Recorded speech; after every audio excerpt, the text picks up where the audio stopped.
optimistic? Yes, God is real. You're optimistic that we'll get to a place where we recognize that our similarities are greater than our differences? Yes. And so if I make Russell Brand, I don't think this is a role you want, but if I make you Prime Minister or President of the world, how do you systemically change things to help us achieve the objectives you've described in connection, community, kindness, and togetherness? What are the things? I've asked so many people this question, no one's ever wanted to answer it. Well, because it's so big. Here I am. Yeah. Bring power as close as possible to the people affected by it. Default to decentralization and localization wherever possible. Of course, this will not immediately yield perfection, but have you looked out of your window? We are not competing with perfection, we are competing with corruption. So, what do we want? Most of all, we want true democracy. All the values that people espouse are the values we should be practicing. They say the world does not need more people to believe in God, just for those of us that do to start acting like it. To start acting like you believe God is real. Redistribute the control of municipal facilities to those that are affected by them. Do not have water companies in the United Kingdom, like Thames Water, owned elsewhere in China or Canada or Kuwait or Qatar or wherever those facilities are held.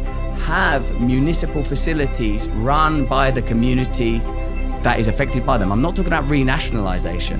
I'm talking about community.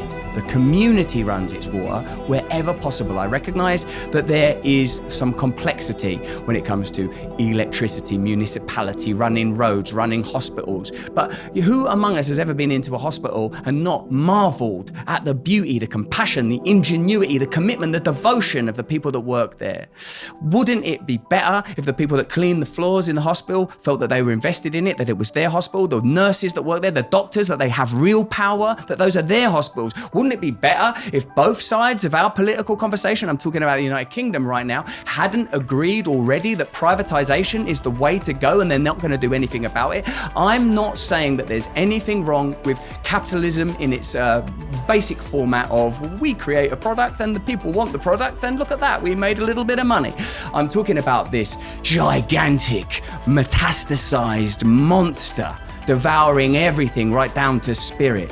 We must recognize where centralized authority is coalescing most, and this we must address. This we must address. Whether it is financial, corporate, or state power, wherever it is possible, we the people, those three magical constitutional words, if they were listened to, if they were lived by, it's already there. The kingdom of heaven is spread upon the earth and man sees it not. It's already here. It comes from inside your consciousness. You awaken, you believe it's possible to change, you act like it's going to happen. That's how these things unfold. It's happened again and again. The miracles of transition and change, the great beauty of science and medicine and technology, when it is freed from its tendrils, when it is untethered from the mendacious objectives of a system that sees all things as dominion for materialization and commodity, when it is freed from that, you will see the true genius of our scientists, the true genius capable in technology. If we can just address the model, if we can just have as an agenda an awareness that we are just on one little rock in infinite space right now, that we're all participating in this one centralized idea, and yet infinite diversity, infinite individual freedom, infinite ways of being human. We must all take responsibility for becoming the person we're intended to be. And if you don't know who that is, you find someone who does, and you find a system and a program that can help you, and we'll all do our best together, and it's going to be glorious, but beyond glorious, it is necessary.